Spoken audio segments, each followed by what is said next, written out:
Melihat puing-puing rumah yang hancur di hadapannya, wajah Bai Song langsung memucat. Menyaksikan pemandangan seperti itu di pagi hari benar-benar memberikan tekanan mental yang luar biasa. Untungnya, saat itu hanya ada dirinya seorang di dalam rumah. Jika ada orang lain yang melihat kondisi tersebut, mereka mungkin akan mengira Perang Dunia Ketiga baru saja dimulai. Dengan kondisi rumah yang sudah sedemikian parah, Bai Song menyadari bahwa jika beberapa bahan peledak biasa lagi dilemparkan, rumah itu akan benar-benar rata dengan tanah, hanya menyisakan sebuah pintu. Identitas pemilik rumah memang belum diketahui, tetapi fakta bahwa rumah tersebut berhantu sudah cukup menjadi petunjuk. Sangat mungkin bahwa arwah malang yang sebelumnya diledakkan oleh Tom adalah pemilik rumah itu sendiri. Dengan demikian, Bai Song tidak perlu khawatir akan bertemu pemilik rumah suatu hari nanti, karena pemiliknya telah beristirahat dengan tenang secara fisik. Namun, jika pertarungan antara kucing dan tikus ini terus berlanjut, bukan hanya soal perasaan pemilik rumah yang sudah tak relevan. Suara ledakan yang berulang jelas akan mengganggu tetangga dan membuat mereka memanggil polisi, dan itu saja sudah cukup untuk menghancurkan hari Bai Song. Terpaksa mengambil langkah ekstrim, Bai Song berteriak kepada Tom bahwa jika ia tidak segera berhenti, maka tidak akan ada makanan hari ini dan besok. Ancaman ini, meski tidak menggunakan komensial, langsung menunjukkan efektivitasnya. Begitu kata-kata itu keluar, Tom langsung terkejut. Ia membeku di tengah gerakan melempar bom petir ke arah Jerry. Menatap bom merah yang sudah menyala di tangannya, Tom menjadi panik. Ia berlari mondar-mandir dalam radius 1 meter, mencoba mencari tempat untuk meletakkan bom itu, tetapi tidak tahu harus berbuat apa. Jika ia melemparkannya ke arah Jerry, maka ia akan kehilangan jatah makan. Namun jika melemparkannya ke tempat lain, hasilnya kemungkinan tidak akan lebih baik. Situasi itu terasa seperti lingkaran logika yang buntu. Akhirnya, Tom tampak menemukan solusi. Dengan menggertakkan gigi dan memantapkan tekad, ia dengan cepat meletakkan bom tersebut di bawah pantatnya sendiri. Sebagai seekor kucing, ia duduk di atas tangan yang memegang bom, sementara tangan kanannya menutup telinganya. Ledakan pun terjadi. Lantai kayu di bawah pantat Tom langsung menghitam dan hangus, sementara pantat Tom sendiri berubah menjadi hitam pekat, hampir seperti arang. Melihat tindakan Tom, Bai Song tanpa sadar menutup wajahnya dengan tangan. Ia menyadari bahwa dirinya salah perhitungan dan seharusnya berteriak setelah Tom melempar bom. Namun setidaknya, dengan cara ini, kerusakan pada bangunan berhasil diminimalkan. Ketika bom dilempar, satu dinding bisa runtuh, tetapi ketika berada di bawah pantat Tom, dampaknya hanya menghitamkan lantai. Seolah-olah hanya bagian belakang Tom yang mampu menahan kekuatan ledakan tersebut. Meski begitu, melihat kondisi rumah yang sudah hampir roboh, Bai Song merasa bahwa mengurangi kerusakan dari 1 atau 2 bom sudah tidak terlalu berarti lagi. Di sudut lain, Jerry berjongkok sambil menyaksikan Tom meledakkan dirinya sendiri. Ia bersandar pada dinding, memegangi perutnya, dan tertawa mengejek tanpa henti. Tom, yang sudah kembali ke kondisi normal setelah ledakan, hanya bisa menatap kosong. Dalam keadaan seperti itu, jika ia kembali bertarung dengan Jerry, usahanya hanya akan sia-sia. Melihat situasi tersebut, Bai Song segera mengalihkan ancamannya kepada Jerry. Ia memperingatkan bahwa jika Jerry terus membuat keributan, maka syarat kontrak akan dipotong setengah. Mendengar hal itu, tawa Jerry langsung terhenti. Ia tersentak kaget hingga cegukan. Dibandingkan dengan Tom yang hanya kehilangan jatah makan selama 2 hari, Jerry akan menghadapi pengurangan makanan setiap hari. Ancaman kehilangan tiket makan yang baru saja ia peroleh membuat Jerry langsung berdiri tegak dengan ekspresi panik. Melihat Jerry juga dihukum, keseimbangan batin Tom pun pulih. Baginya, dihukum bukanlah hal yang paling menakutkan. Yang menakutkan adalah menjadi satu-satunya yang dihukum. Mengetahui bahwa Jerry ikut terkena imbas membuatnya merasa jauh lebih baik. Setelah kucing dan tikus itu akhirnya tenang, Bai Song bisa duduk dan menarik napas. Ia duduk di atas meja kopi, bukan karena ingin, tetapi karena lantai rumah sudah dipenuhi puing dan reruntuhan. Meja kopi adalah satu-satunya tempat yang relatif bersih dan aman. Bai Song mengusap wajahnya dengan kedua tangan, membersihkan sisa-sisa jelaga mesiu. Bangun pagi dan langsung menghadapi kekacauan seperti ini membuatnya benar-benar kelelahan secara mental. Ia bahkan mulai khawatir suatu hari nanti akan terkena serangan jantung jika keadaan terus berlanjut. Ia menyadari bahwa situasi ini tidak bisa dibiarkan, karena pasti akan menimbulkan masalah besar. Saat Bai Song hendak merapikan meja kopi dan beristirahat sejenak, sebuah sirene darurat tiba-tiba terdengar dari luar rumah. Suara itu membuatnya kembali terkejut. Dengan sigap, Bai Song turun dari meja kopi dan bergerak hati-hati melewati lubang-lubang besar, retakan, dan puing-puing di lantai hingga mencapai sebuah jendela. Tom dan Jerry mengikuti gerakannya, berjalan diam-diam hingga tiba di jendela yang sama. Mereka berdiri berjajar, memegang tepi jendela, dan hanya memperlihatkan bagian atas kepala untuk mengintip keluar. Apa yang mereka lihat membuat pupil Bai Song langsung menyempit. Sebuah mobil pemadam kebakaran terparkir di luar, disertai beberapa mobil polisi dengan lampu darurat menyala. Dua orang polisi sudah memasuki halaman depan dan mulai melakukan pemeriksaan. Wajah Bai Song langsung pucat. Ia buru-buru menundukkan kepala dan menempelkan punggungnya ke dinding di bawah jendela. Tom dan Jerry menirukan gerakannya dengan sempurna, bahkan menyelaraskan waktu dan posisi mereka seolah-olah sudah terlatih untuk menghindari kejaran musuh. Dalam hatinya, Bai Song hanya bisa menyimpulkan bahwa mereka benar-benar berada dalam masalah besar. Ia menyesali pikirannya beberapa menit yang lalu, ketika sempat merasa bahwa memanggil polisi mungkin bukan masalah besar. Kini, ketakutannya benar-benar menjadi kenyataan. Setelah memastikan kondisi di luar, Bai Song, Tom, dan Jerry dengan diam-diam meninggalkan ruangan yang menghadap langsung ke halaman depan dan kembali ke ruang tamu. Suasana menjadi tegang. Bai Song mengakui bahwa dirinya mulai panik dan kembali bertanya kepada Tom dan Jerry tentang apa yang harus dilakukan. Mendengar pertanyaan itu, Tom dan Jerry menggelengkan kepala dengan sangat cepat hingga meninggalkan bayangan sisa. Jelas mereka tidak memiliki solusi apapun.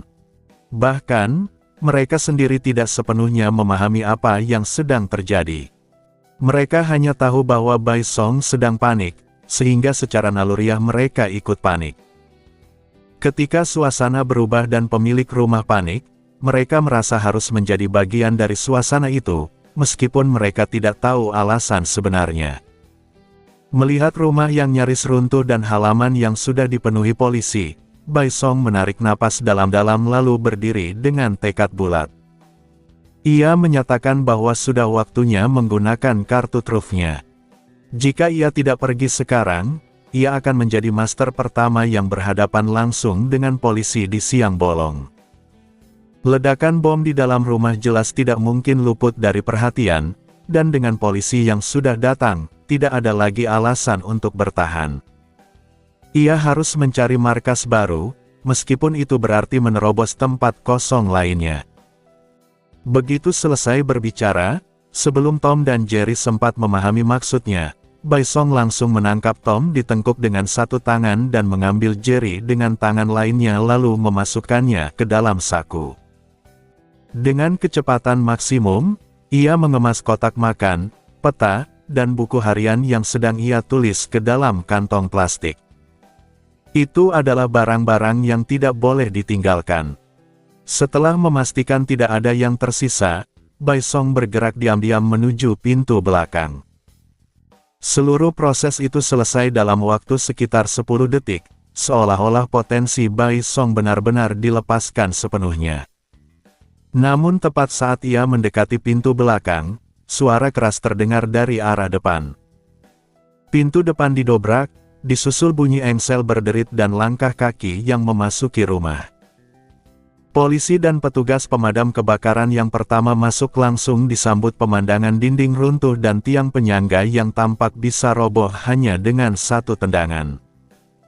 Keduanya terkejut, karena meskipun laporan menyebutkan adanya keributan, mereka tidak menyangka kondisi di dalam akan separah ini. Tak lama kemudian, mereka melihat Bai Song yang sedang berusaha kabur. Polisi segera bersiap menarik pistol sambil berteriak agar Bai Song berhenti. Mendengar itu, Bai Song langsung berlari menuju pintu belakang sambil mengulurkan tangan ke belakang dan berteriak meminta topeng pada Tom. Tom sempat tertegun sejenak, tetapi segera memahami maksudnya. Ia dengan cepat mengeluarkan sebuah topeng hitam dari sakunya dan menyerahkannya kepada Bai Song. Entah bagaimana caranya topeng itu bisa berada di sana. Bai Song segera mengenakan topeng tersebut untuk menutupi wajahnya. Meski terlihat konyol dari depan, setidaknya wajahnya tidak mudah dikenali setelah berhasil kabur. Melihat Bai Song melarikan diri, polisi membatalkan niatnya menarik senjata dan segera melaporkan situasi melalui radio, meminta bantuan tambahan sambil menyebutkan arah pelarian menuju pintu belakang. Ia lalu mengejar Bai Song. Namun, kondisi rumah yang hancur membuat medan menjadi sangat sulit. Lantai penuh puing dan reruntuhan, memaksa polisi melangkah hati-hati. Meski begitu, sebagai profesional, ia tetap mampu mengejar dengan cepat.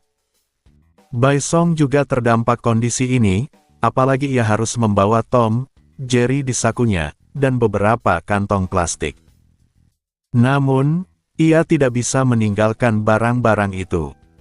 Saat hampir mencapai pintu belakang, Bai Song menyadari bahwa membuka pintu akan memakan waktu 1 hingga 2 detik, cukup bagi polisi untuk menangkapnya.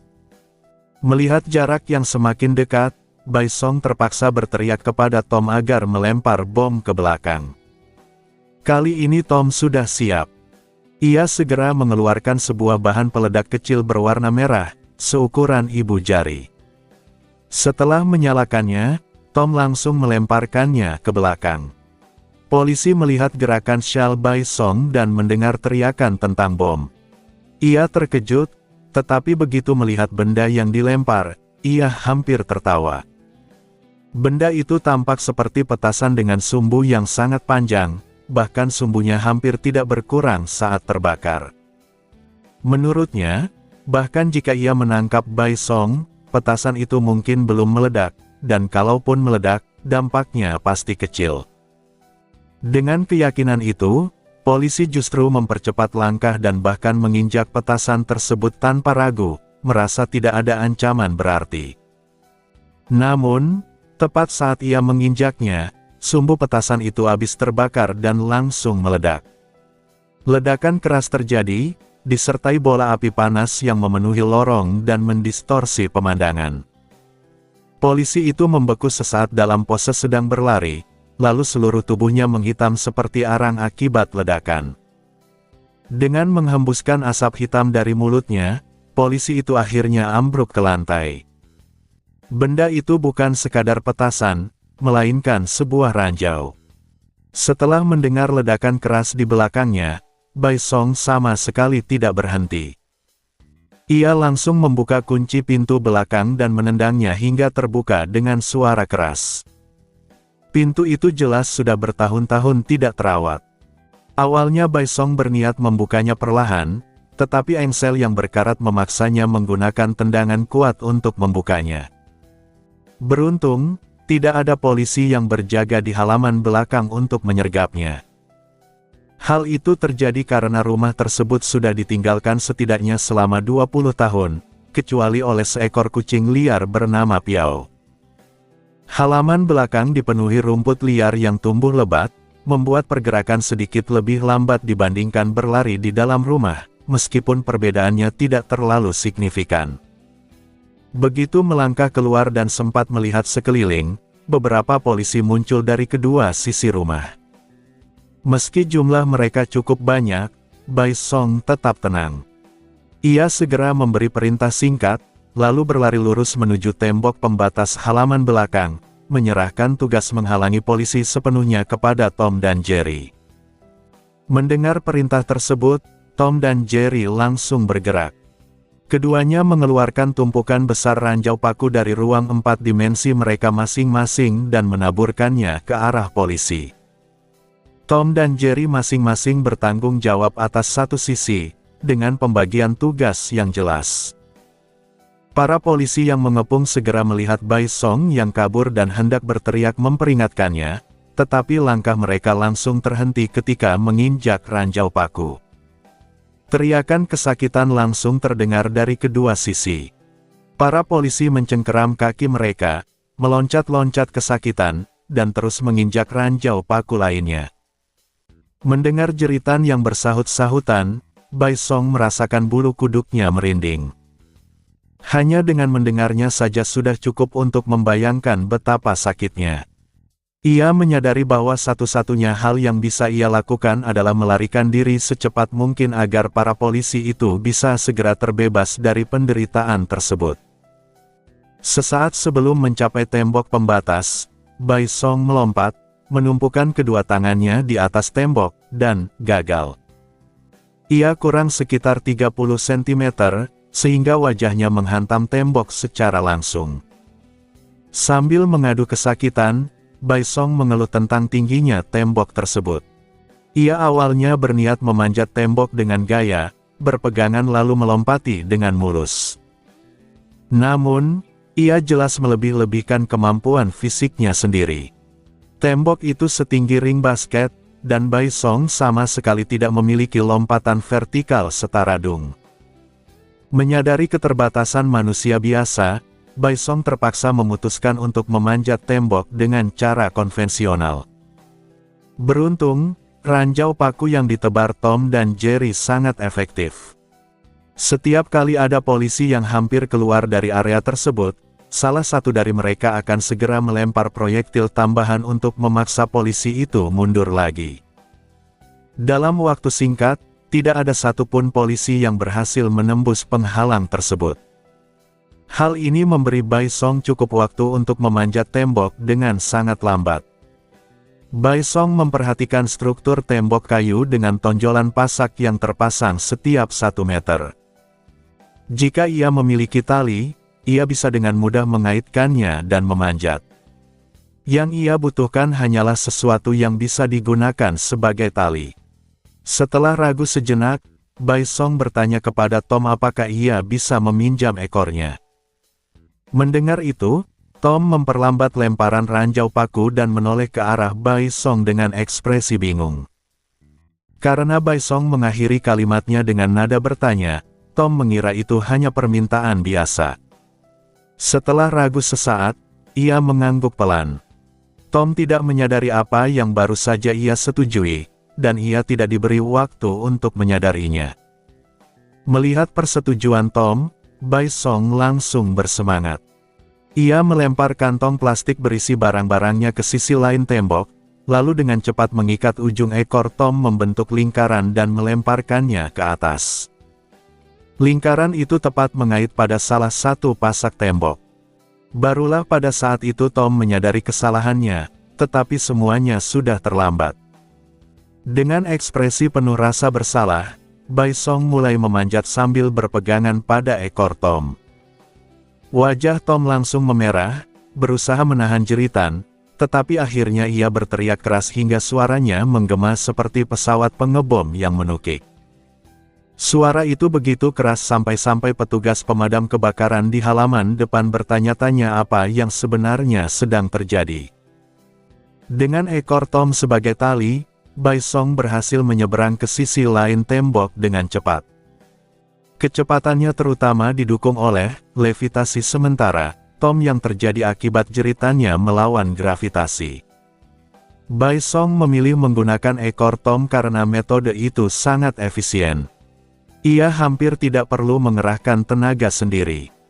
Jika ia mengandalkan kekuatannya sendiri, kemungkinan besar polisi tambahan sudah menunggunya di sisi lain sebelum ia berhasil memanjat. Setelah berhasil melewati tembok, Bai Song mengusap kepala Tom dengan penuh rasa bersalah, lalu mengambil kantong plastik dari tanah dan langsung berlari menjauh ke kejauhan. Saat memanjat, ia sempat mendengar polisi memerintahkan rekan mereka untuk menyergapnya di sisi luar tembok. Karena itu, Bai Song meningkatkan kecepatannya dan berusaha secepat mungkin menghilang dari kejaran. Tanpa sepengetahuan Bai Song, di atap sebuah bangunan jauh di kejauhan, seorang pria berjaket angin hitam dengan wajah letih mengamati kejadian itu melalui teropong. Setelah menurunkannya, ia mengambil alat komunikasi dan memberi perintah singkat agar target diikuti. Pada saat yang sama, di dalam hutan lebat di sebuah bukit terdekat, seorang pria berpakaian pendeta juga mengamati situasi melalui teropong. Setelah menurunkannya, ia menggunakan komunikasi sihir untuk menyampaikan perintah yang sama kepada servannya, mengikuti Bai Song. Bai Song saat ini tampak sangat mencolok. Hampir semua orang yang lewat langsung menoleh ke arahnya, lalu segera memalingkan pandangan. Jika ada orang tua bersama anak mereka, mereka akan menutup mata anaknya sambil berkata agar tidak melihat ke arah orang aneh, lalu segera menjauh dari tempat itu. Penyebabnya adalah penampilan Bai Song yang sangat mencurigakan. Bagian bawah tubuhnya terlihat normal, mengenakan celana jeans hitam dan sepatu sneakers putih. Namun, bagian atas tubuhnya sangat aneh. Ia mengenakan kaos lengan panjang putih, dengan boneka berbentuk tikus yang menyembul dari bagian leher. Kedua tangannya tertutup sarung tangan berbulu, menutupi lengannya sepenuhnya tanpa memperlihatkan kulit sedikit pun. Di lehernya, terdapat syal biru keabu-abuan yang melilit seperti ulat, dan di kepalanya terpasang hoodie hitam yang hanya memperlihatkan mata dan mulutnya. Dengan tambahan kantong plastik yang dibawanya, suasana yang ia pancarkan menjadi semakin mencurigakan, seolah-olah ia baru saja mencuri sesuatu. Penampilan seperti itu akan sia-sia jika tidak digunakan untuk merampok, tetapi Bai Song jelas tidak akan dan tidak bisa melakukan hal tersebut. Sebagai warga yang taat hukum, atau setidaknya pria yang lurus, ia tidak mungkin melakukan kejahatan semacam itu. Terlebih lagi, ia sedang dikejar polisi, sehingga hal terpenting saat ini adalah menemukan tempat untuk berganti pakaian dan menghindari pengejaran. Sambil berlari menyusuri gang-gang sempit dan menoleh ke belakang, Bai Song melihat seorang polisi kembali muncul. Ia bergumam dengan lemah, mempertanyakan mengapa polisi terus mengejarnya tanpa henti. Kondisi mental dan fisiknya sudah berada di batas. Sejak pagi, ia tidak sempat tidur dengan tenang, dibangunkan oleh ledakan yang disebabkan oleh pelayannya sendiri, baru saja menenangkan kedua pelayannya, lalu polisi datang ke rumahnya. Sejak membuka mata pagi ini, ia terus-menerus disiksa oleh berbagai kejadian. Melihat situasi sejenak aman dan tidak ada polisi lain yang muncul, Bai Song segera mengambil keputusan. Ia harus mencegah polisi di belakangnya menghubungi rekan-rekannya. Ia meminta Tom untuk memberikan sesuatu yang lebih senyap. Mendengar permintaan itu, Tom terdiam. Dalam kamus Tom, konsep tenang hampir tidak pernah ada. Namun demikian, sebagai juara dunia dalam menangkap tikus, permintaan itu tetap dianggap mudah. Tubuh bagian bawah Tom melilit leher Bai Song, menghadap ke belakang. Ia bersedekap, menopang dagunya, dan mulai berpikir. Tak lama kemudian, sebuah lampu pijar menyala di atas kepalanya sebagai simbol ide. Lampu itu terlihat jelas oleh mata telanjang. Ketika polisi di belakang hampir menekan alat komunikasinya, ia melihat lampu pijar yang melayang di atas kepala Tom. Cahaya itu cukup menyilaukan hingga membuatnya tertegun sesaat. Melihat polisi kembali hendak melapor, Tom terpaksa membatalkan ide awalnya. Ia meraih lampu pijar tersebut dan melemparkannya ke arah polisi. Polisi terkejut dan segera menunduk untuk menghindar. Gerakannya cukup lincah dan ia berhasil menghindari lemparan itu. Namun, ketika ia kembali mengangkat kepala, lampu pijar itu berhenti di udara sekitar 1 meter di belakangnya. Dalam sekejap, tanpa percepatan yang terlihat, lampu itu melesat dengan kecepatan penuh dan menghantam bagian belakang kepala polisi. Dengan suara retakan yang jelas, polisi itu langsung jatuh pingsan. Sebuah benjolan setengah bola berdiameter sekitar 5 cm muncul di bagian kepalanya yang terkena hantaman. Bai Song merasa lega dan memuji Tom atas tindakannya. Setelah berlari sedikit lebih jauh, ia menemukan sudut yang cukup tersembunyi dan langsung duduk di tanah tanpa peduli kebersihannya.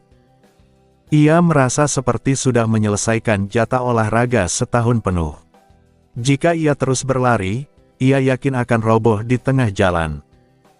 Ia bahkan sudah tidak ingat berapa banyak polisi yang telah berhasil mereka lumpuhkan. Saat ia sedang mengatur napas, tiba-tiba terdengar suara keras dari kejauhan yang langsung membuat jantungnya kembali menegang. Bai Song menelan ludah dan menoleh ke arah suara tersebut. Area itu gelap, dan dari tempatnya berdiri, ia tidak bisa melihat apapun. Ia bertanya-tanya apa yang sebenarnya terjadi. Ia meminta Tom untuk memeriksa sumber suara tersebut, tetapi Tom langsung menggelengkan kepalanya dengan panik. Sebagai seekor kucing yang penakut, suara aneh di gang seperti ini justru membuatnya semakin ketakutan. Tanpa menunggu Bai Song berkata lebih lanjut, Tom merogoh saku Bai Song dan mengeluarkan jeri. Tanpa memedulikan perasaan Jerry, Tom langsung melemparkannya ke arah sudut gelap tersebut. Jerry begitu ketakutan hingga hampir saja berteriak. Begitu mendarat, ia segera berbalik dan berlari secepat mungkin kembali ke Bai Song, memanjat kaki celananya, dan masuk ke dalam saku dengan gerakan yang sangat cepat, jauh dari kesan seekor tikus biasa. Di dalam sudut gelap itu, terdapat seorang servant yang penampilannya sangat mirip dengan Saber. Ia menempelkan punggung ke dinding dengan ekspresi ketakutan, berusaha keras menyembunyikan keberadaannya. Ia adalah servant milik Kirei, yang sejak awal mengikuti Bai Song atas perintah tuannya. Namun, ia baru saja terjatuh dari atap dan mendarat di tumpukan sampah di bawahnya. Pada saat itu, ia benar-benar panik, karena ia telah menyaksikan sendiri betapa mudahnya kucing tersebut mengalahkan 2 servant kuat. Jika ia sampai ketahuan, ia yakin dirinya akan langsung dimusnahkan. Servant perempuan yang bersembunyi di sudut gang itu sepenuhnya menyadari bahwa begitu dirinya ketahuan, tidak akan ada sedikit pun kemungkinan untuk melarikan diri, sekeras apapun ia berusaha. Dalam hal ini, Okita J. Souji sangat percaya diri pada kecepatan dirinya sendiri. Bahkan dengan agility peringkat A+ sebagai seorang assassin, ia yakin sepenuhnya bahwa dirinya tetap tidak akan mampu lolos dari kejaran kucing mengerikan itu. Alasannya sederhana. Ia tidak memiliki kepercayaan diri untuk beradu kecepatan dengan sesuatu yang lajunya menyerupai kereta perang kavaleri hanya dengan mengandalkan kedua kakinya. Kecepatan kucing biru putih yang ia saksikan sebelumnya benar-benar membuatnya ketakutan. Saat itu, ia nyaris saja keluar dari kondisi Breath Disruption karena ketakutan. Jika itu benar-benar terjadi, ia yakin nasibnya tidak akan berbeda dari 2 servant lainnya yang berada di tempat kejadian, dilumpuhkan secara langsung dan mudah oleh 1 cakaran kucing tersebut. Souji sangat percaya diri pada kemampuan pedangnya. Ia adalah pendekar jenius Shinsengumi. Namun, bayangan Tom yang tetap tenang saat menghadapi Nobel Phantasm milik Hephaestion terus terlintas di pikirannya. Bahkan setelah tubuhnya berubah menjadi abu, Tom mampu memulihkan diri hanya dalam hitungan detik. Saat memberikan laporan langsung kepada Kotomin Kirei mengenai pertempuran itu, suara Souji sempat terdiam cukup lama karena keterkejutannya. Dengan ekspresi linglung, ia menjelaskan apa yang terjadi di lokasi. Ia bahkan sempat mengucek matanya berulang kali, meragukan apa yang ia lihat sendiri. Daya regenerasi yang mampu memulihkan diri secara instan meskipun telah menjadi abu adalah sesuatu yang tidak bisa ia tandingi. Pedangnya tidak mungkin mencapai tingkat kehancuran seperti itu dalam satu tebasan. Memikirkan hal tersebut, keringat di wajah Souji yang sedang menempel di dinding mengalir deras. Detak jantungnya begitu keras hingga terdengar seperti suara sepeda motor. Keadaannya saat ini seperti seseorang yang bersembunyi di balik pintu sementara ada orang di luar yang sedang membacok pintu dengan kapak. Beruntung, sebagai assassin, ia memiliki sistem penopang kehidupan. Jika tidak, ia mungkin sudah memuntahkan darah karena tekanan mental yang luar biasa. Saat ini, satu-satunya keinginan Souji adalah segera pergi dari tempat ini. Namun, ini bukanlah pelarian, melainkan sebuah serangan ke arah yang berlawanan. Terlebih lagi, perintah dari masternya, Kotomin Kirei, sangat jelas, mengawasi pria itu dan kucingnya sebisa mungkin serta menghindari pertempuran sejauh mungkin. Di sisi lain, Bai Song melihat Jerry berlari kembali dengan kecepatan luar biasa, seperti lari 100 meter, lalu langsung masuk kembali ke sakunya. Ia pun bertanya apakah Jerry menemukan sesuatu, atau apakah ada pengejar. Jerry mengulurkan kedua tangannya ke tepi saku, menyembulkan kepala dari celana Bai Song. Ia terlebih dahulu menjulurkan lidahnya dengan kesal ke arah Tom, lalu menggelengkan kepala ke arah Bai Song, menandakan bahwa ia berlari terlalu cepat dan tidak melihat apapun di sudut gang itu. Melihat Jerry menggeleng, Bai Song mengira tidak ada sesuatu yang mencurigakan di sana. Meskipun ia heran mengapa Jerry berlari secepat itu jika tidak ada apa-apa, hal tersebut bukanlah prioritas. Yang terpenting adalah segera melarikan diri dari kejaran polisi. Memikirkan kejadian hari ini, Bai Song merasa frustrasi. Dalam waktu singkat, bahkan hanya dalam 1 hari, ia sudah menjatuhkan banyak polisi, dan yang paling menyebalkan, semuanya dilakukan demi membela diri. Namun, saat ia hendak pergi, suara hentakan samar kembali terdengar dari arah sudut gang sebelumnya. Suara itu berulang-ulang, semakin jelas. Bai Song kembali menoleh ke Jerry dengan ekspresi ragu dan bertanya apakah benar-benar tidak ada apa-apa di sana. Jerry kembali menggeleng dengan tegas. Kelopak mata Bai Song berkedut. Ada atau tidak ada, jawabannya terasa saling bertentangan. Akhirnya, Bai Song memutuskan untuk memeriksa sendiri.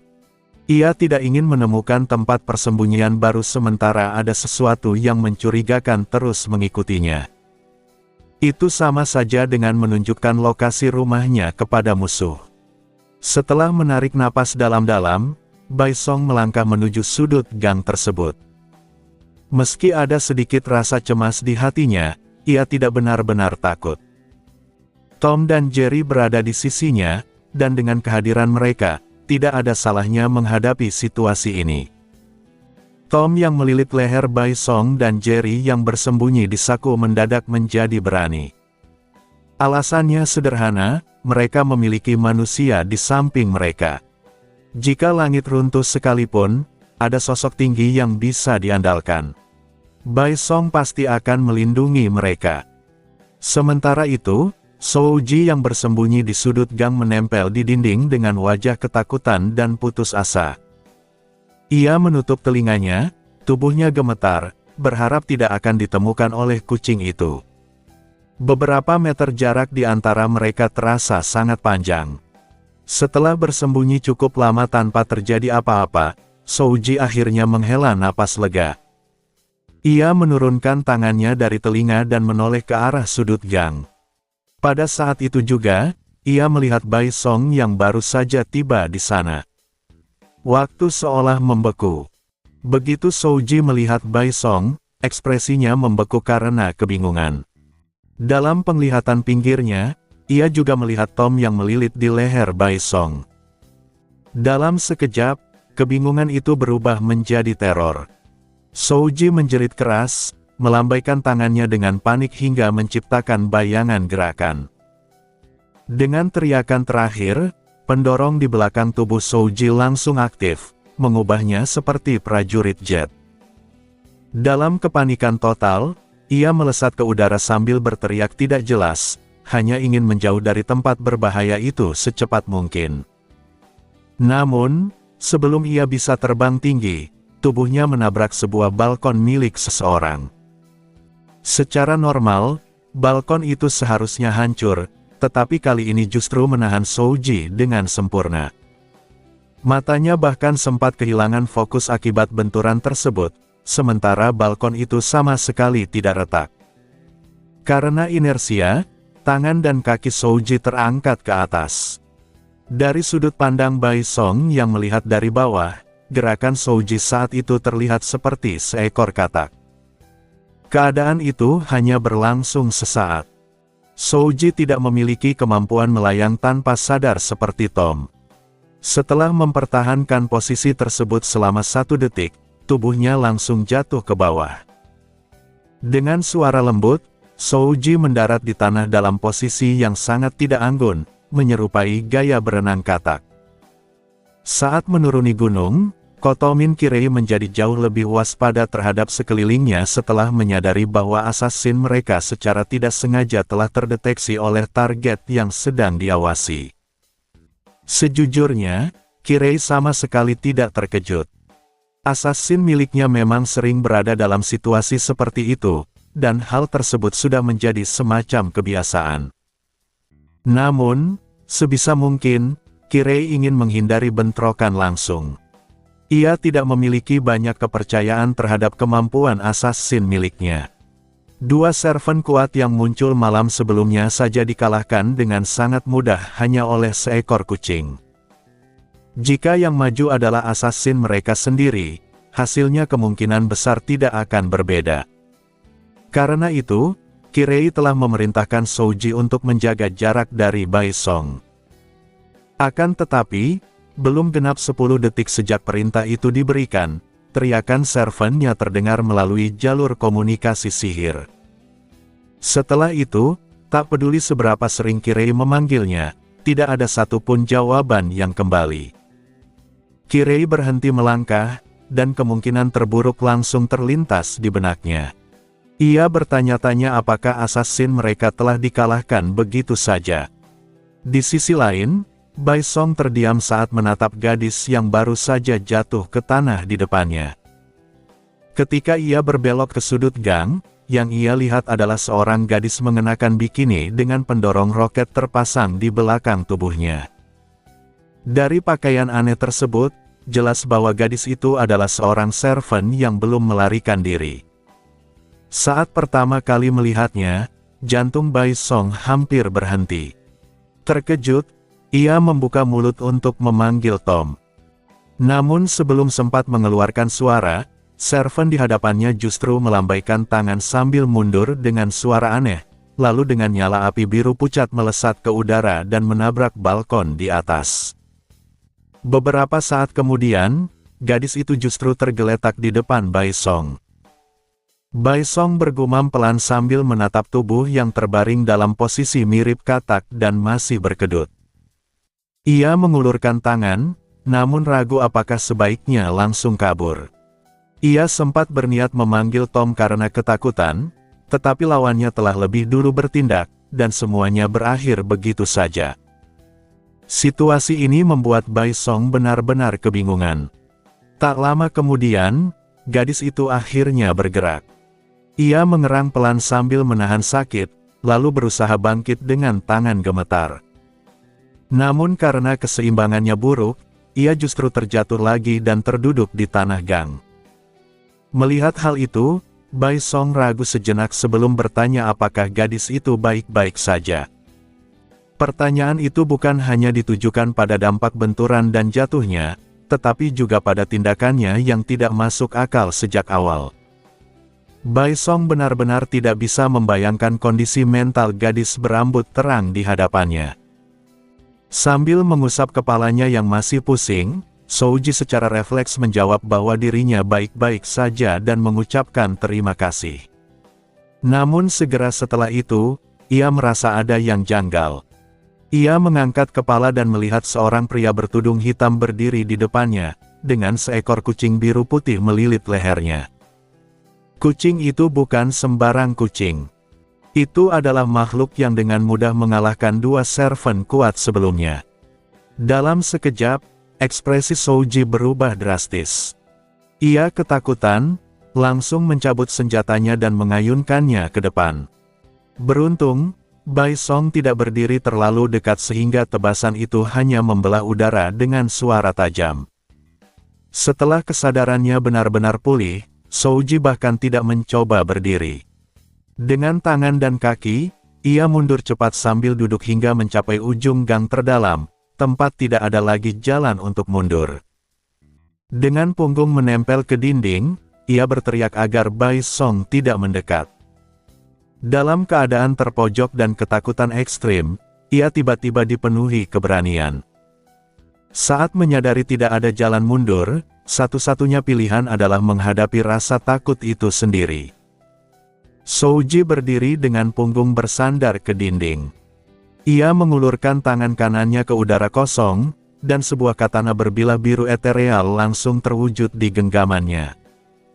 Pada saat yang sama, pendorong roket di belakang tubuhnya menyala dengan api biru pucat, mengangkat tubuhnya hingga melayang. Meski panik, dengan lawannya berada di hadapannya, menyerah begitu saja bukanlah pilihan. Harga diri Shinsengumi tidak mengizinkan hal itu. Seperti biasa, Tom mengulurkan tangan untuk mengukur tinggi lawannya.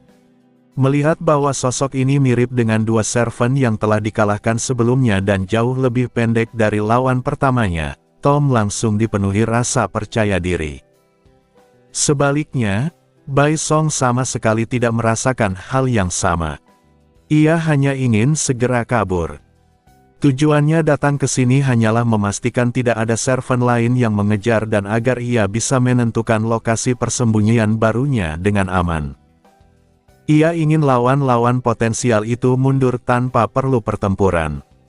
Jika pertarungan benar-benar terjadi, ia sudah bisa membayangkan harus berurusan lagi dengan polisi setelahnya. Dalam perang cawan suci ini, mungkin hanya dirinya yang harus memikirkan kejaran aparat penegak hukum. Dalam kepanikan, Bai Song mengayunkan tangan dengan gestur menolak dan berseru agar Tom segera bertindak tanpa perlu bicara lagi. Pada saat itu, daya dorong roket di belakang tubuh Souji tiba-tiba meningkat. Dalam sekejap, dengan bantuan pendorong roket, Souji melesat ke arah Tom dengan kecepatan sangat tinggi. Tepat sebelum mereka bersentuhan, ia mengayunkan pedangnya ke arah leher Tom, berusaha menyerang secara mendadak. Tom berpikir bahwa lawan di depannya lebih pendek dibandingkan orang pertama yang pernah ia kalahkan sebelumnya. Karena itu, ia yakin bahwa kali ini ia pasti bisa menang. Souji menarik pedangnya dan seketika berubah menjadi seorang prajurit jet dengan bantuan pendorong roket yang terpasang di punggungnya. Ia melesat maju dengan kecepatan sangat tinggi menuju Tom. Tepat saat pedangnya hampir mengenai Tom, barulah Tom tersadar dari keyakinan kelirunya bahwa ia bisa mengalahkan lawan ini dengan mudah. Menyadari bahwa serangan itu akan mengenainya, Tom dengan cepat menundukkan kepala, menghindari tebasan pedang tersebut hanya dalam selisih waktu yang sangat tipis. Tebasan pedang bercahaya biru samar itu nyaris menyentuh kulit kepala Tom. Jika reaksinya terlambat sedikit saja, kepalanya sudah terpisah dari tubuhnya. Setelah serangan itu, pendorong roket Souji perlahan berhenti bekerja, dan kini ia berdiri sekitar 10 meter di belakang Tom. Souji berbalik dan menatap ke arah Tom, bertanya-tanya apakah serangannya berhasil. Dari sudut pandangnya, kepala Tom tampak benar-benar menghilang, lenyap dengan bersih dan rapi. Melihat hal itu, Souji menghela napas lega. Beban berat di hatinya akhirnya terangkat. Awalnya, ia telah bersiap bahwa jika serangannya tidak memberi dampak, ia akan memanfaatkan momentum untuk melesat ke udara dan melarikan diri. Namun kini, tampaknya rencana itu tidak lagi diperlukan.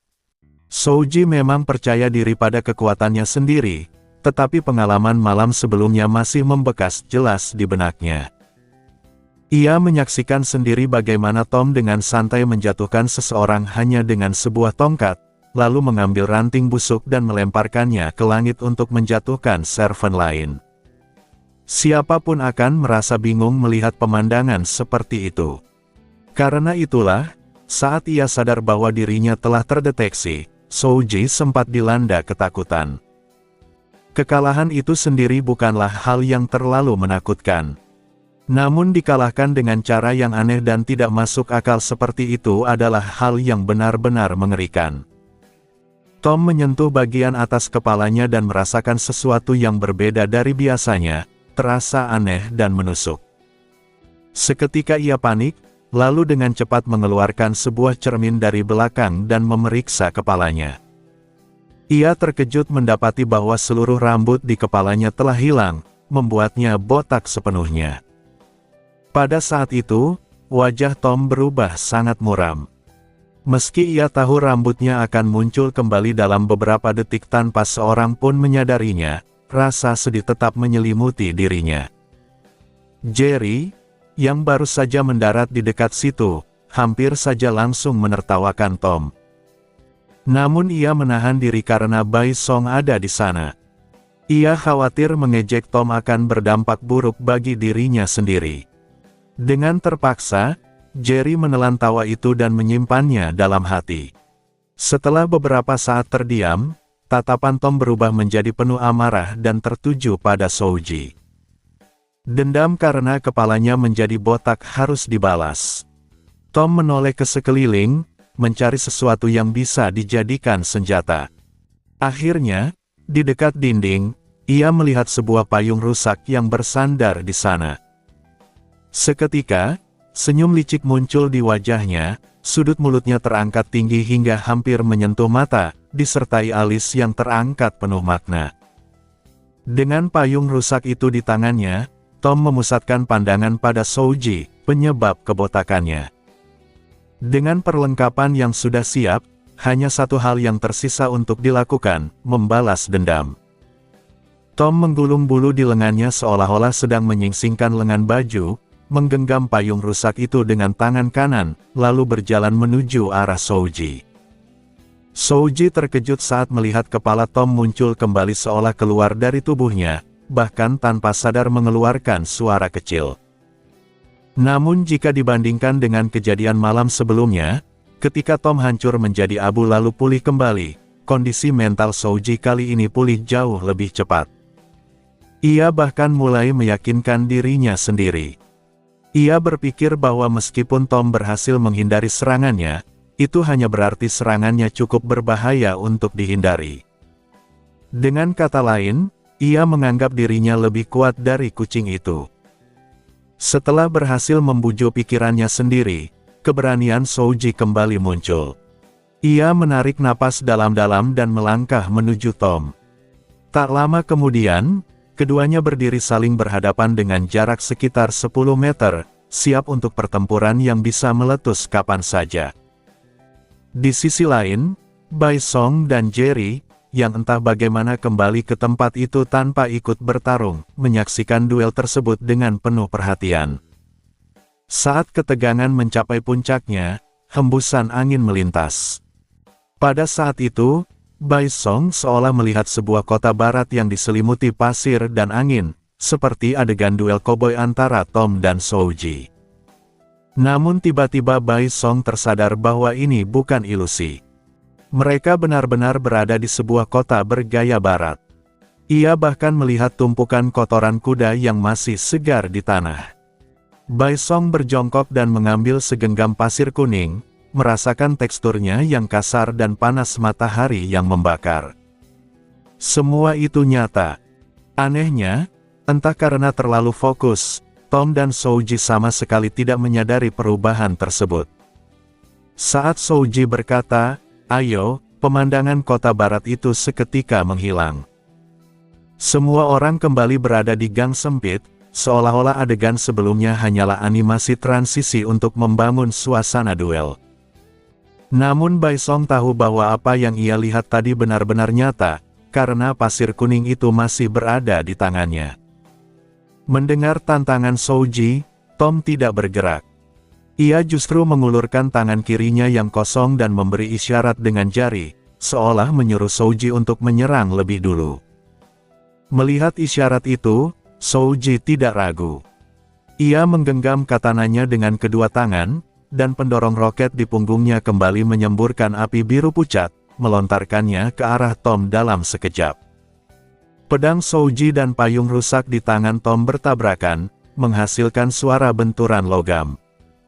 Dengan dorongan tambahan dari roket, Souji sempat unggul dan memaksa Tom mundur terus-menerus. Namun tidak ada sedikit pun kepuasan di wajahnya.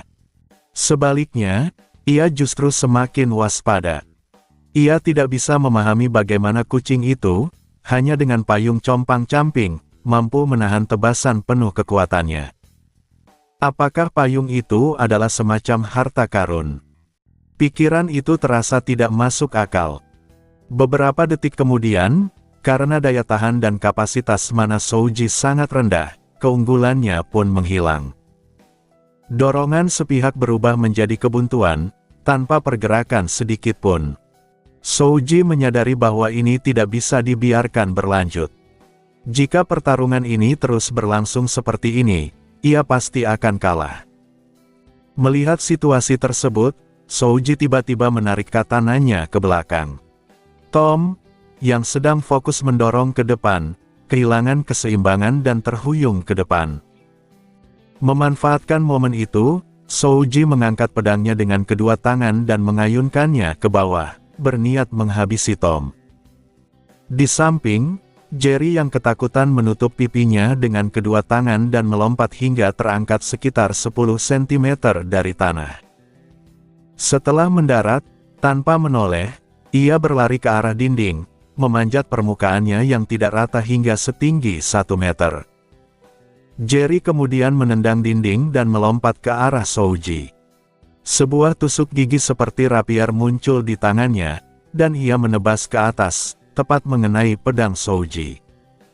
Dengan suara ringan, katana Souji terdefleksi ke atas, membuat tubuhnya sedikit condong ke belakang. Saat ia memusatkan pandangannya, ia melihat seekor tikus di udara sedang menepis pedangnya dengan tusuk gigi. Melihat hal itu, pupil mata Souji menyusut karena tidak percaya. Sebelum ia sempat pulih dari kebingungannya, Tom sudah kembali stabil dan menusukkan ujung payung rusak itu ke perut lembut Souji. Souji menunduk dan melihat payung itu hanya menyentuh perutnya, tanpa menimbulkan rasa sakit sedikit pun. Saat ia berpikir bahwa serangan Tom mungkin tidak berbahaya, Tom menekan ibu jarinya ke tombol pembuka payung. Souji menunduk menatap payung reyot yang digunakan Tom untuk menusuk perutnya. Ia menyadari bahwa serangan tersebut sama sekali tidak menimbulkan rasa sakit atau luka. Meskipun pikirannya masih terguncang oleh kejadian beberapa saat sebelumnya, ketika seekor tikus berhasil menggagalkan serangan pedangnya, Souji sempat merasa lega karena serangan Tom tampak tidak berbahaya. Namun, pada saat itulah Tom menekan tombol pembuka payung. Dengan suara keras, payung tersebut terbuka secara tiba-tiba dengan kekuatan luar biasa. Dorongan dahsyat itu langsung menghantam Souji dan melemparkannya ke belakang. Tubuhnya melengkung di udara seperti udang sebelum melesat puluhan meter dalam sekejap. Ia menghantam dinding di ujung gang dengan keras hingga tembok tersebut hancur, dan barulah tubuhnya berhenti bergerak. Souji terbatuk dan menyeka air liur yang muncrat akibat benturan. Dengan keterkejutan yang mendalam, ia menatap payung rusak di tangan Tom. Benda itu jelas hanya payung bekas yang rusak, diambil sembarangan dari tanah. Namun hanya dengan gerakan membukanya, payung tersebut mampu menghasilkan kekuatan yang tidak masuk akal dan melemparkannya sejauh itu. Kekuatan tersebut sepenuhnya melampaui batas kewajaran. Namun, yang lebih mengguncang pikiran Souji adalah keberadaan tikus itu. Ia yakin bahwa sebelumnya tikus tersebut telah menangkis tebasan penuh kekuatannya hanya dengan sebuah tusuk gigi. Bukan hanya itu, setelah menepis pedangnya di udara, tikus tersebut tidak terpental oleh dampak benturan sama sekali. Ia justru turun perlahan dengan kecepatan normal, seolah-olah tebasannya hanya mengenai udara kosong. Rasanya seperti tikus itu sama sekali tidak terpengaruh oleh hukum fisika, dan justru Soji sendirilah yang terasa tidak nyata. Pada saat itu, Soji merasa pikirannya tidak mampu memproses apa yang sedang terjadi. Segala sesuatu yang ia lihat tidak masuk akal, namun semuanya benar-benar terjadi di hadapannya. Keberanian yang sebelumnya ia bangun dengan meyakinkan dirinya sendiri runtuh dalam pertukaran serangan singkat tersebut. Kepanikan yang sempat muncul ketika ia sadar keberadaannya telah diketahui kini kembali menghantui. Bahkan, Soji mulai mempertanyakan keberadaannya sendiri. Yang membuat situasi semakin absurd adalah kenyataan bahwa lawannya bukan hanya satu, melainkan dua makhluk mengerikan. Malam sebelumnya, ia dengan mudah mengalahkan dua servant lain. Namun kini, ia harus menghadapi dua makhluk dengan kekuatan yang terasa seperti serangga dalam wujud, tetapi tidak dalam kemampuan. Soji mulai meragukan apakah ia sanggup menghadapi mereka. Meskipun ia memiliki kepercayaan diri tinggi pada kemampuan pedangnya, Soji menyadari bahwa lawan-lawannya tidak mungkin dikalahkan hanya dengan teknik pedang semata. Akhirnya, Soji mengambil keputusan yang seharusnya ia buat sejak awal, dan juga keputusan yang paling tepat, melarikan diri. Namun, ia tidak boleh memperlihatkan niat tersebut.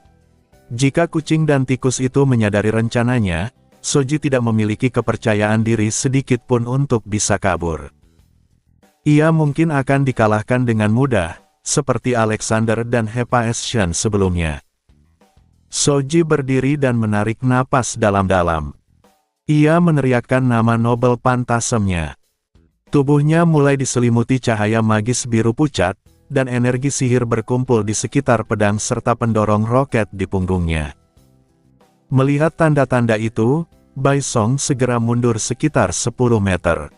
Ia memahami bahwa Soji akan mengaktifkan Nobel Pantasem, dan ia tidak ingin terseret dalam serangan tersebut. Ketika energi magis mencapai puncaknya, Soji bergerak. Seluruh kekuatan sihir dialirkan ke pendorong roket di punggungnya, membuatnya menghilang dari tempatnya berdiri dalam sekejap. Ia melesat menuju arah Tom. Dalam jarak puluhan meter yang sangat singkat, Soji melakukan 3 kali akselerasi di udara. Setiap dorongan menghasilkan jejak api besar. Dari sudut pandang Bai Song, gerakan itu tampak aneh, seolah-olah Soji memperoleh kecepatan dengan cara yang konyol. Dalam sekejap mata, Soji mendekati Tom dengan kecepatan tinggi sambil menggenggam pedangnya dengan satu tangan. Ia melancarkan serangan yang ia namai, Jet Three-Stage Thrust. Melihat serangan itu, Tom sempat terlihat panik. Namun ia segera mengangkat payung untuk menangkis. Pada saat itulah Tom menyadari bahwa Soji tidak menyerangnya secara langsung. Soji justru melintas di sisi kirinya, dan kecepatannya malah semakin meningkat. Sambil melesat pergi, Soji meninggalkan kata-kata ejekan, mengungkapkan bahwa serangan tersebut hanyalah kamuflase, dan jalur sebenarnya adalah rute pelariannya. Hati Soji dipenuhi kegembiraan yang hampir membuatnya menangis. Strategi serangan palsunya berhasil. Ia akhirnya berhasil melarikan diri dari situasi hidup dan mati tersebut. Sementara itu, Bai Song, Tom, dan Jerry hanya bisa terdiam menyaksikan kilatan api dan kecepatan Soji yang menjauh. Orang pertama yang bereaksi adalah Tom. Tom segera menyadari bahwa Soji berniat melarikan diri. Dengan cepat, ia mengejar. Ia masih memiliki urusan yang belum selesai dengan Soji karena rambutnya telah dicukur habis. Baginya, melarikan diri bukanlah pilihan yang bisa diterima. Namun, tanpa ancaman kematian, Kecepatan Tom tidak cukup untuk mengejar Soji yang menggunakan Noble Phantasm untuk kabur. Saat Tom hampir menyerah, pandangannya tertuju pada sebuah sapu yang terasa sangat familiar di pinggir jalan. Seketika, tubuhnya berhenti total seolah-olah hukum inersia tidak berlaku. Dalam posisi setengah berlari, Tom membeku. Ia mendekat dan mengambil sapu tersebut, lalu teringat asal-usulnya. Itu adalah sapu terbang milik penyihir yang pernah ia lihat sebelumnya. Untuk memastikan, Tom meletakkan sapu itu secara horizontal di udara dan melepaskannya. Sapu tersebut melayang diam di udara. Melihat hal itu, senyum licik muncul di wajah Tom. Alisnya bergerak-gerak beberapa kali. Ia langsung duduk di atas sapu, memutar bagian depannya, dan sapu itu mengeluarkan suara seperti mesin motor yang menyala. Tom menurunkan kaki kanannya, mencari sudut yang tepat, lalu menginjaknya seolah menekan pedal gas. Dalam sekejap, sapu itu melesat maju membawa Tom seperti anak panah yang dilepaskan dari busur. Di depan, Soji terbang rendah sambil tertawa, merasa akhirnya berhasil meloloskan diri. Ia hampir menangis karena lega. Namun, sebelum kegembiraannya berlangsung lebih dari beberapa detik, suara raungan keras seperti sepeda motor meledak menggema dari belakangnya. Mendengar suara raungan yang semakin mendekat dari belakang, Soji langsung merasakan firasat buruk merambat di dadanya. Perasaan tidak nyaman dan ketakutan yang mendalam muncul bersamaan, membuat jantungnya berdebar hebat. Ia menelan ludah dengan susah payah. Sambil terus melesat rendah di atas tanah dengan kecepatan tinggi, tubuh Soji sedikit bergetar ketika ia perlahan menoleh ke belakang. Dalam hatinya, ia terus berdoa agar bayangan terburuk itu tidak menjadi kenyataan, agar suara itu bukan milik kucing mengerikan tersebut. Namun kenyataan justru berjalan ke arah yang paling ia takuti. Saat Soji menoleh, ekspresinya seketika berubah dari cemas menjadi horor murni. Di belakangnya, kucing itu telah menyusul, menunggangi sapu patah dengan kecepatan yang bahkan melampaui Noble Phantasm miliknya. Kecepatannya terasa tidak masuk akal, jauh di luar apapun yang pernah Soji lihat sebelumnya. Soji membelalakkan mata, dipenuhi keterkejutan dan ketakutan. Ia sedang menggunakan Noble Phantasm untuk melarikan diri, mengandalkan kelincahan kelas assassin dan pendorong roket di punggungnya. Dengan kecepatan setara Rider yang diperkuat Noble Phantasm, seharusnya mustahil ada yang mampu mengejarnya. Namun kenyataan di hadapannya menghancurkan semua logika itu. Ketakutan Soji memuncak. Air mata hampir menggenang di matanya ketika ia melihat jarak di antara mereka terus menyusut. Wajahnya jelas menunjukkan kepanikan dan keputusasaan. Pada saat itu, yang memenuhi hatinya hanyalah keputusasaan. Dengan suara penuh teriakan putus asa, Soji meminta Tom untuk tidak mendekat. Ia mencoba memaksa tubuhnya untuk berakselerasi sekali lagi, tetapi tidak ada hasil. Ia sudah berada di batas maksimal kecepatannya. Tidak ada lagi ruang untuk dipercepat. Pendorong roketnya telah mencapai puncaknya, dan tubuhnya tidak mampu melaju lebih cepat lagi. Sementara itu, Tom yang berada di belakang menunjukkan ekspresi yang sama sekali berbeda. Wajahnya semakin dipenuhi kesombongan seiring jarak yang makin menipis. Ia menatap Soji dengan senyum licik, lidahnya menjulur dan bergoyang-goyang di udara. Tidak seperti Soji yang telah mencapai batas, Tom belum menyentuh batas kecepatannya. Kecepatan maksimum Tom bergantung pada target di depannya. Selama masih ada yang dikejar, ia selalu bisa melaju lebih cepat. Kejar-kejaran antara manusia dan kucing itu terus berlangsung, melintasi gang-gang sempit dengan kecepatan yang hampir mustahil ditangkap oleh mata telanjang. Pemandangan itu menyerupai perlombaan pesawat terbang rendah. Di salah satu sudut jalan, seorang pejalan kaki yang sedang merokok terkejut ketika bayangan hitam melesat melewatinya dan mematahkan ujung rokoknya. Ia mundur beberapa langkah sambil berteriak kebingungan, tidak memahami apa yang baru saja melintas. Jarak di antara Soji dan Tom kini tinggal sekitar 3 meter. Lebih buruk lagi, kecepatan Soji mulai menurun karena efek Nobel Phantasm-nya perlahan memudar. Situasinya jelas, Soji hampir pasti akan tertangkap. Tom menatap kepala Soji, menjilat bibirnya, lalu mengeluarkan sebuah pisau cukur dari belakang. Meski bulunya telah tumbuh kembali, dendam akibat kepalanya pernah dicukur sama sekali belum mereda. Dengan pisau cukur di tangan, Tom tampak seperti seorang ksatria yang tengah menerjang maju. Merasakan kecepatan tubuhnya semakin menurun, Soji kembali menoleh ke belakang. Yang ia lihat membuat seluruh rambut di tubuhnya seolah berdiri. Tom yang melambai-lambaikan pisau cukur itu tampak seperti iblis. Bahkan menghadapi iblis sekalipun, Soji merasa masih memiliki peluang. Namun menghadapi kucing aneh ini, ia sama sekali tidak tahu bagaimana cara melawannya. Dalam kepanikan, Soji menggerakkan tangan dan kakinya seolah berenang di udara, berharap dapat menambah sedikit saja kecepatannya, cukup untuk menunda penangkapan itu. Namun semua usaha tersebut sia-sia. Pada saat itu, mata Tom tiba-tiba berbinar, seakan menemukan kesempatan sempurna untuk menyerang. Kilatan tersebut juga membuat pandangan Soji sesaat silau. Tanpa ragu sedikit pun, Tom menginjak gas hingga batas maksimal. Dalam sekejap, ia menyalip Soji dan langsung mengayunkan pisau cukur di tangannya. Dengan suara tajam membelah udara, pisau itu melintas dan memotong rambut di bagian atas kepala Soji. Soji merasakan hawa dingin di kulit kepalanya dan refleks menyentuhnya dengan tangan kanan. Menyadari bahwa kepalanya tidak terpotong, ia langsung menghela napas lega. Untuk sesaat, ia benar-benar mengira kepalanya telah terbelah. Tak lama kemudian, sehelai rambut melayang turun di udara dan jatuh perlahan ke tangannya. Dalam kondisi normal, hal itu tidak berarti apa-apa.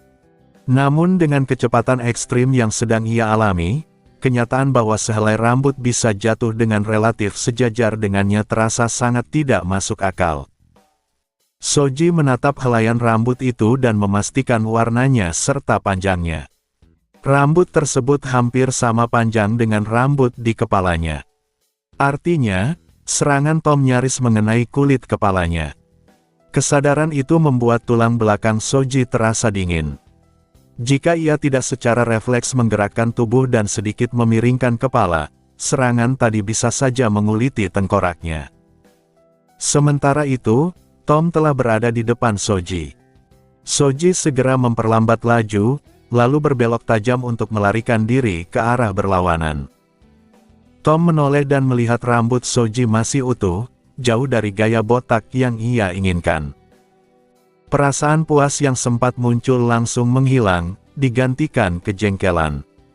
Tom bersiap untuk berbalik arah dan melanjutkan pengejaran. Namun tepat pada saat ia memutar kepala, sebuah tali jemuran dari rumah seseorang menancap langsung ke dalam mulutnya dan menembus hingga ke ekornya. Tom mengeluarkan suara tercekik yang aneh, tubuhnya tertahan secara tiba-tiba di udara. Tongkat jemuran itu menancap ke tubuh Tom seolah-olah ekornya tidak memiliki tulang sama sekali. Hal yang paling aneh adalah, meskipun Tom berkali-kali mengabaikan inersia sebelumnya, kali ini justru inersia seolah memperkuat dorongan tersebut. Tongkat itu sebenarnya sudah mencapai bagian paling ujung ekornya, namun Tom masih terus terdorong oleh apa yang disebut sebagai inersia. Akibatnya, Tom berubah menjadi semacam tampilan edisi terbatas yang tergantung di tali jemuran untuk waktu tertentu. Setelah beberapa saat, Tom akhirnya berhasil menarik tongkat itu keluar dari mulutnya, tetapi ia mendapati dirinya tidak lagi berbentuk kucing utuh, melainkan hanya tersisa ekor. Namun kondisi ini tidak berlangsung lama. Setelah berkedip beberapa kali dan menggoyangkan tubuhnya seperti sedang mengibaskan air, Tom kembali ke wujud semula seolah tidak terjadi apa-apa. Semua kejadian tersebut ternyata tidak terlalu berarti bagi Tom.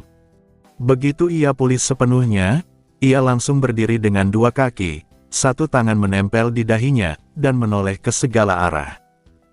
Hal pertama yang ia lakukan adalah mencari sosok Soji. Namun kenyataan menunjukkan bahwa Soji sudah menghilang tanpa jejak. Saat Tom terjerat di tali jemuran, Soji telah lama melarikan diri, tidak meninggalkan sedikit pun kesempatan bagi Tom untuk mengejarnya. Dalam situasi seperti ini, betapapun hebatnya kemampuan Tom, semuanya menjadi tidak berarti jika targetnya tidak dapat ditemukan. Menyadari bahwa ia gagal membalas dendam, ekspresi Tom langsung berubah muram. Tepat pada saat itu, sebuah sapu terbang melayang di hadapannya. Tom menatap sapu yang sebelumnya ia tunggangi, dan merasakan ada sesuatu yang terasa janggal. Setelah berpikir sejenak, Tom mengayunkan kakinya ke arah sapu tersebut, berniat melampiaskan kekesalannya. Namun pada saat kaki Tom hampir mengenainya, sapu itu justru menghindar di udara. Tendangan Tom pun meleset, membuatnya kehilangan keseimbangan dan jatuh menghantam tanah dengan keras sambil menjerit kesakitan. Setelah menghindari Tom, sapu itu malah terbang lurus ke bawah di hadapannya, seakan ingin menyaksikan kesialan Tom dari dekat. Kesempatan itu dimanfaatkan Tom. Ia bangkit dan berhasil meraih sapu tersebut, lalu menatapnya dengan senyum licik. Namun sebelum Tom sempat memikirkan hukuman apa yang akan ia berikan, terdengar suara tumpul. Sapu itu mendadak berubah menjadi kumpulan partikel spiritual berwarna ungu dan menghilang sepenuhnya di depan mata Tom, seolah-olah masa berlaku 1 menitnya telah habis. Tom tertegun, masih menggenggam sapu yang sudah tidak ada. Ia tetap memegangnya sambil mengintip dengan hati-hati dari sisi kiri, lalu berputar ke belakang, memastikan ke arah tempat sapu tadi berada. Namun dari sudut manapun, tidak ada jejak yang tersisa. Saat itulah Tom menyadari bahwa sapu itu bukan menghilang secara tak kasat mata, melainkan benar-benar lenyap. Tom langsung ketakutan. Tubuhnya menyusut, tangan kanannya masuk ke dalam mulut, dan ia menggigit kukunya dengan gelisah. Kukunya terlihat rontok satu persatu, tetapi panjangnya tidak berkurang sama sekali. Tak lama kemudian, Bai Song akhirnya tiba di lokasi dengan napas terengah-engah. Ia memanggil Tom sambil mencoba menenangkan diri. Bai Song sebenarnya berniat menggunakan komensel untuk memanggil Tom kembali. Namun entah mengapa, efek komensel hanya bekerja sebagian. Tekad Tom untuk mengejar dan membunuh Soji terlalu kuat, hingga ia secara selektif mengabaikan perintah tersebut. Meski begitu, berkat komensel, Bai Song setidaknya dapat mengetahui lokasi Tom dengan tepat. Untungnya, jalur pengejaran Tom tidak lurus, melainkan berbelok-belok secara acak. Jika tidak demikian, Bai Song mungkin tidak akan bisa menemukannya dengan cepat. Awalnya ia sempat berpikir untuk meminta bantuan Jerry, tetapi ternyata Jerry justru mengangkat tangan dan sibuk dengan urusannya sendiri. Begitu melihat Bai Song, mata Tom langsung berbinar. Ia melompat ke paha Bai Song seperti kucing kelaparan, mencengkeram erat sambil melilitkan ekornya di kaki Bai Song, seolah takut terjatuh. Bai Song terkejut oleh reaksi tersebut dan bertanya dengan bingung mengapa Tom gemetar seperti itu, padahal sebelumnya ia sedang mengejar servant lain. Selain itu, ia merasakan sensasi deja vu, seolah pernah melihat adegan serupa di masa lalu. Mendengar pertanyaan itu, Tom semakin gemetar. Ia melepaskan paha Bai Song dan menunjuk ke arah tempat sapu tadi menghilang. Setelah itu, Tom melompat dan menggigit tongkat yang sebelumnya menancap di mulutnya. Ia menggantung di udara dengan anggota tubuh dirapatkan, menyerupai sapu, dengan ekornya berfungsi seperti ujung sapu yang bergoyang-goyang. Beberapa detik kemudian, Tom bertepuk tangan, melepaskan tongkat itu, dan mendarat di tanah.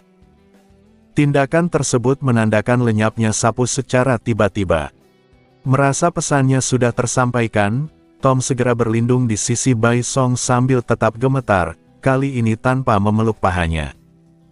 Melihat rangkaian tindakan Tom dan mengingat bagaimana ia sebelumnya mencengkeram kakinya, Bai Song tiba-tiba mendapatkan pencerahan. Ia meninju telapak tangan kirinya dengan kepalan tangan kanan dan menyimpulkan bahwa Tom telah bertemu roh gentayangan dan menyingkirkannya dengan satu pukulan. Mata Bai Song langsung berbinar. Ia bertepuk tangan sambil memuji Tom dengan penuh semangat. Mendengar pujian tersebut, Tom tampak kebingungan, menatap Bai Song seolah tidak mengerti apa yang sedang ia bicarakan. Namun setelah berpikir sejenak, Tom memutuskan untuk membiarkan tuannya senang. Mungkin akan ada makanan besar sebagai hadiah. Karena itu, Tom dengan tegas mengalihkan pandangannya ke kejauhan, menatap tongkat tersebut dengan sikap waspada. Sementara itu, di sisi lain, setelah meninggalkan gunung, Kirei segera menuju area permukiman tempat Soji dan Tom sebelumnya terlibat pengejaran. Awalnya ia berniat menggunakan Command Cell untuk memanggil Soji. Namun sebelum melakukannya, ia mendengar teriakan Soji yang terdengar seperti ungkapan kegembiraan karena berhasil melarikan diri. Mendengar hal itu, Kirei membatalkan niatnya. Tujuan Kirei hanyalah membantu Tokiomi memenangkan perang Cawan Suci. Command Cell bukanlah sesuatu yang mutlak harus dihabiskan. Jika memungkinkan, lebih baik disimpan. Meski begitu, Kirei merasa heran karena komunikasi dengan Soji terputus setelah itu.